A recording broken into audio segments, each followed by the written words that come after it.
بسم اللہ الرحمن الرحیم۔ السلام علیکم۔ آج ہم سورۃ واقعہ کے فضائل پڑھیں گے۔ بسم اللہ الرحمن الرحیم۔ یہ سورت بڑی بابرکت ہے۔ اس کے متعلق حضور پاک صلی اللہ علیہ وسلم کے چند ارشادات حسب ذیل ہیں۔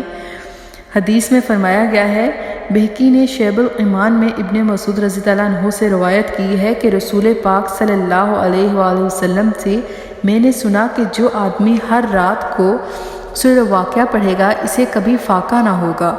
حضرت عبداللہ بن مسعود رضی اللہ عنہ نے فرمایا کہ رسول پاک صلی اللہ علیہ وآلہ وسلم کا ارشاد گرامی ہے کہ جو آدمی ہر رات سورۃ واقعہ پڑھے گا اسے کبھی فاقہ نہ ہوگا۔ ابن مسعود اپنی بچیوں کو ہر رات میں اس سورت کو پڑھنے کا حکم دیتے تھے۔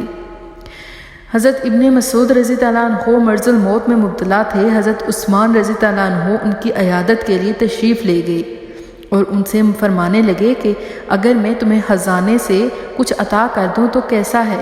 انہوں نے فرمایا مجھے اس کی ضرورت نہیں۔ حضرت عثمان رضی اللہ عنہ نے فرمایا بعد میں تمہاری بچیوں کے کام آئے گا۔ حضرت ابن مسعود رضی اللہ عنہ نے کہا تم میری بچیوں کے متعلق فکر و فاقہ سے ڈرتے ہو؟ میں نے ان کو حکم دیا ہے کہ وہ ہر رات سورۃ واقعہ پڑھا کریں۔ میں نے رسول پاک صلی اللہ علیہ وآلہ وسلم کو یہ فرماتے ہوئے سنا ہے کہ جو آدمی ہر رات سورۃ واقعہ پڑھے گا وہ کبھی فکر و فاقہ میں مبتلا نہیں ہوگا۔ حضرت ابن مردیہ رضی اللہ عنہ نے حضرت انس رضی اللہ عنہ سے روایت کی، انہوں نے رسول پاک صلی اللہ علیہ وسلم کا یہ ارشاد گرامی نقل کیا کہ سورۃ واقعہ تو نگری کی صورت ہے، لہٰذا اسے پڑھو اور اپنی اولاد کو سکھاؤ۔ اور حضرت انس رضی اللہ عنہ سے مرفوعاً روایت کی کہ اپنی عورتوں کو سورۃ واقعہ سکھاؤ کہ یہ تو نگری اور مالداری کی صورت ہے۔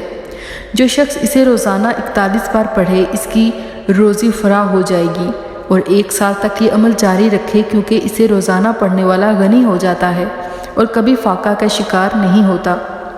اگر اس صورت کو پڑھ کر اس کے بعد اپنے مرحوم کی بخشش اور نجات کی دعا کی جائے تو انشاءاللہ تعالی وہ عذاب قبر سے نجات پائے گا، مگر اس عمل کو 40 روز تک مسلسل کرنا چاہیے۔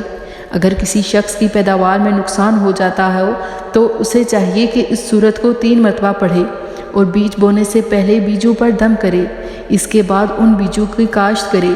انشاءاللہ تعالی پیداوار میں اضافہ ہوگا اور فضل آفتوں سے محفوظ رہے گا۔ اگر کسی عورت کے ہاں بچہ پیدا ہونے والا ہو تو اس صورت کو تھوڑے سے پانی پر 7 مرتبہ پڑھ کر دم کر کے پلائیں، انشاءاللہ تعالی ولادت میں آسانی ہو جائے گی۔ شکریہ، اللہ حافظ۔